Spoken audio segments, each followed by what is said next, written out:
Welcome back, bookworms.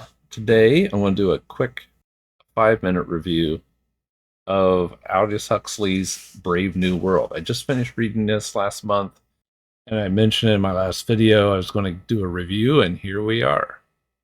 I had it kind of mid ranking for me, just not my cup of tea as much as some of my other books, but thought I'd give it a little breakdown here. The book itself was published in 1932. It's a short read, around 250, 300 pages. Book gets great reviews by a lot of people. Huxley accurately anticipates a lot of the modern societal trends like consumerism, mass entertainment, and things of this nature, which I think the book gets people to think about the cost of happiness and how it relates to other parts of their lives. Huxley predicts a future with things like we experience now, like genetic engineering and the instant gratification. I was originally drawn to this book because of its dystopian background and how it's been compared to 1984, which I read many years ago and I'm getting ready to reread. So that was the main reason I wanted to read it, to see what all the hype was all about. And once I read 1984, I'll probably draw some comparisons. It's been so long since I've read 1984 that I can't do that at the moment. So I'd say things I like about the book. I like the world building and intro. I like all of the unique predictions that Huxley had for this dystopian society, that in some ways we're seeing some of these things come to light in current world. I don't like that aspect, but I like how it got me to think about our current society and predictions that Huxley had for the world that he wrote about, and getting me to think about how many of those things are on the fringe of actually occurring, and thinking about, will they continue to head that direction, or are there things we would do to change that?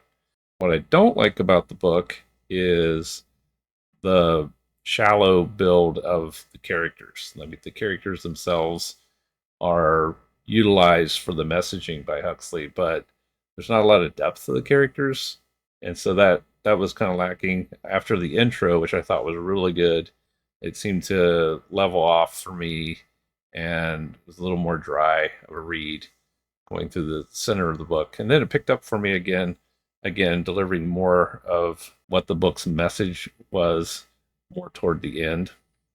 Now, I know it was written in 1930s, but modern readers might not like the treatment of women in this book as well. I kind of put that aside given when it was written.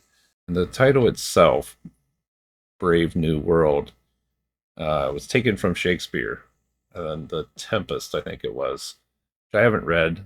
At least I haven't read recently, but I was looking up just to see where the title originated from. So that's where it is. And there's a lot of reference to Shakespeare in this book.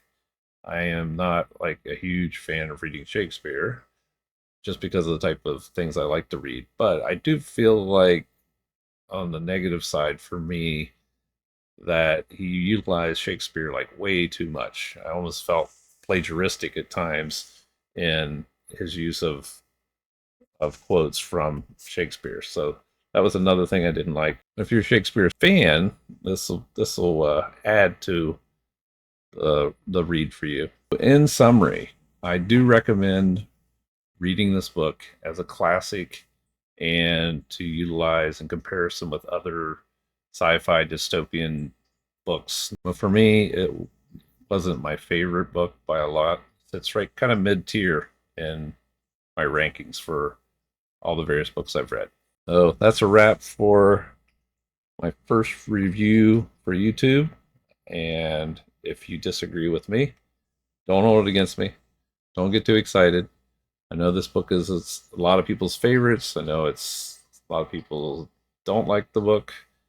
It goes both ways. I'm in the middle, a little bit in the leaning towards like it more than average.